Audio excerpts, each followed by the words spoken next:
Nah, you got a gold plaque, I don't got you? a few of them, yes. You don't look like you ain't living like you got gold. That ain't gold plaque material, my boy. That's I not can gold show plaque you. material. That ain't gold plaque. That ain't gold plaque material, my boy. How you living? Bro, Let's what just keep the it fuck? gangster. Let's just keep it You gangster. That ain't think gold plaque so? material. Oh, I know I'm so. humble, bro. I don't need all that extra shit. You know what I'm saying? I could have been catched out, bro. I shine without that shit. I don't even have a grill in right now, and I'm fucking shining harder than everybody you know, and including you. That Mexican OT is a rapper coming out of Bay City, Texas, and recently has been exposed for stealing his biggest song. His supporters were shocked to see this happen, because the producer didn't get any money from this despite him making the iconic sample used for the beat. That Mexican OT, real name Virgil Rene Gasca, has been popping off recently and brings something refreshing and new to the rap game. He's been involved in a few controversies that we'll be getting into, including the time he stole his biggest song.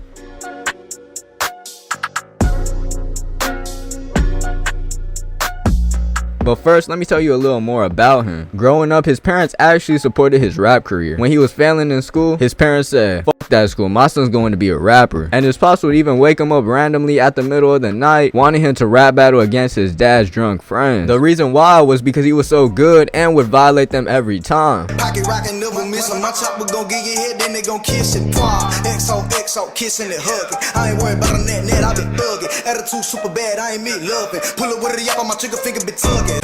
He was very close with his mom. She was one of his biggest supporters and even got him to beat up people for her. But unfortunately, she passed away due to a drunk driver. And unfortunately, your mom passed away when you were young, right? Yes, sir. She died when I was 8. I was my gangster, man. She was everything to me, man. You know what I'm saying? She was treated like shit growing up by everybody. She was well respected, especially in the hood. But you know what I'm saying, when it comes to like just the immediate family and just being done dirty by friends, and you know, she's had some solid people, but she was a gangster and a thug for staying strong with what the fuck she went through. He ended up having to live with his other fam. His older cousins did make music as a group called Kigdo Click, which was more of a reason for him to do music, but nothing could change the way he was feeling after the death. He wouldn't give up though, and eventually once his pops got released from prison, he moved in with him. They moved outside of Austin, Texas, and his pops supported his dreams still, but living with his pops was a little different. He felt like he didn't have any emotional support. At first, that Mexican OT didn't know if he wanted to be a rapper or not, till one day he was riding with his friends and they got pulled over. One of his friends was holding a backpack full of several illegal things, which I'm pretty sure you could put 2 and 2 together. They gave OT the bag and told him to run. He was already knowing that no one in the car would take the blame, so he did what they told him to do, and he ran across rivers, woods, and spent the night outside in the rain on the run. To keep warm, he would piss on himself and would put his hands in cow shit and was rapping the whole time this was happening. Since that moment, he knew he had to chase his passion, which was making music. Were you, when was the first time you got in the studio? Do you remember? I was like, yeah, or like you recorded, I think. The first time I ever recorded a song, I was like 10. Okay. Yeah, I started rapping when I was like 4 though. I wrote my first song ever when I was like 8. Really? Yeah, my mother had passed when I was 8, and then I wrote that song right there. I remember I got in trouble because I thumbnailed it on my wall, and I got in trouble for putting a little hole in the wall. Because you had the little piece of paper? Yeah.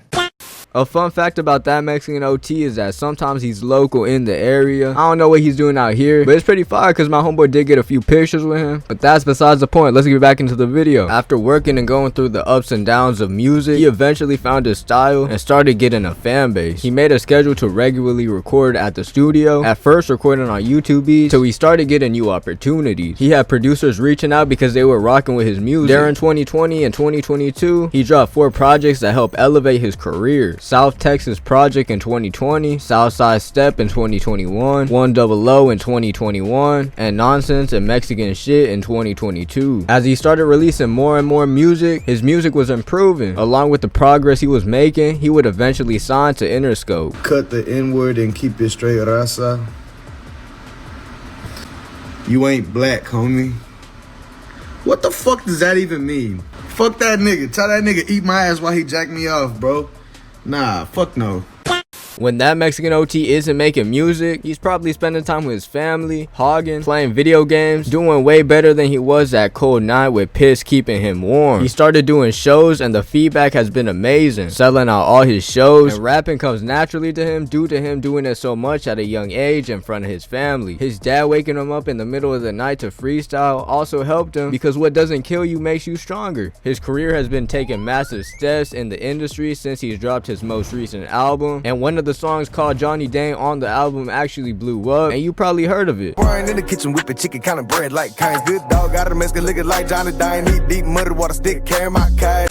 This album brought a lot of eyes onto OT's music. The album also shows different styles that he has, but recently he got exposed because he allegedly stole his biggest song. But before we do get in further with this video, I did want to give a little backstory on how I even found out who he was. I actually got put on by this girl, and it was my first time listening to it, and I wasn't jacking it, bro. I was not rocking with it at first, but it was just because I wasn't messing with the song. But then he started popping up more and more, and his music started growing on to me. I'm not gonna lie and say I listen to his music every day, but you gotta give credit where it's due. I started seeing him get pushed more and more after this, and we seen his flow get developed right in front of us. He often gets compared to Kevin Gates and The Baby, and I'ma keep it 100, I definitely see the influence. People often call him the Mexican The Baby, and he wasn't bothered with the trolls and their comments, and eventually ended up making a whole song with The Baby.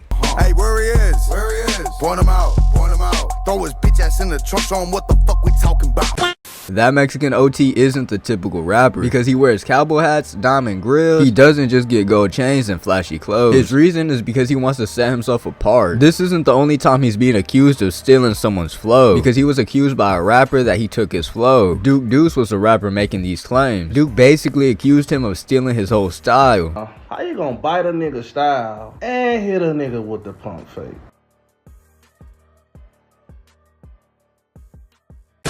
But this wasn't the only controversy he was involved in. What happened next really surprised the people and his fans. Basically, that Mexican OT didn't pay a producer for his sample he used in his most popular song, Johnny Dang. Yo, no one hit me up though, dude. Why didn't anyone hit me up? Kyle Beats, a producer, uploaded a video on YouTube basically exposing that Mexican OT because that was him and his friend's beat that they made. And like I said, this surprised people that this even happened. He hit up Virgil's manager and got him in contact with that Mexican OT. People started looking for a reason to complain, so they started hating, basically calling him a fraud for stealing from the producer. Oh my god, dude. That's the fucking melody, dude. Oh, you know what, dude? What did they do? Fucking slow it down, dude, to 140? Oh my god, dude. They ended up coming up to an agreement, which led the producers to get credited, I think, and they also got a plaque, and that was that. That Mexican OT said he likes the loop/hook, and it was his favorite part of the song. He also made it clear that he was not trying to rip off anyone. This all happened due to a misunderstanding. It looks like this is only the beginning of something that has a lot of potential. I'll leave his links in the description down below so you can see what he got going on. I do plan on making a lot more videos. Updates will be on my Instagram, so follow me on there to stay updated. Have you and G Baby spoke? Yeah, but like very quick, like, you know what I'm saying? He's just like in his own zone. I ain't mad at it. Like, you ever just met somebody and it's like, it's not like I don't like you, you're just not my type of person. Having a rough childhood. I'm not even saying fun on the road. I'm not even saying that not about liking me. D Baby. I'm not even saying that about me and him. Like, I'm saying that about him to me. Oh, you don't think he f***ed you? You know what I'm saying? I mean, you can't take it away. He got fire-ass music. He's D Baby. He's got what he's got. You know what I'm saying? You can't minimize anything he's done. He's hard, and he has his role in Texas.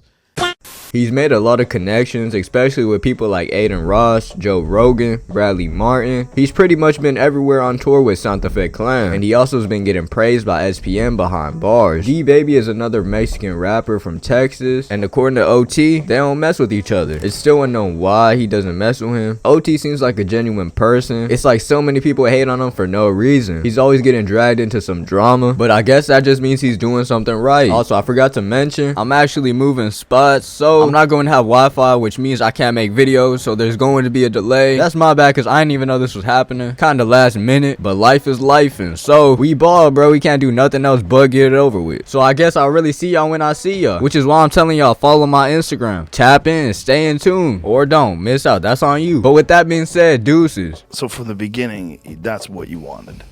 It's not what I wanted. It's what my mama wanted. I don't even think I still know what I want to this day. Really? I think I just want to be okay. I don't even give a fuck about this money, the fame. I don't give a fuck about. I love the music because I'm blessed and I'm grateful for it. I cherish it because like it's my living and I'm comfortable off of it. This is what my mama wanted. You know what I'm saying?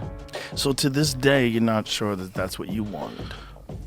I don't think it is. I think what I want is just love. I missed out on a lot of love. I want a family. I just want to be okay.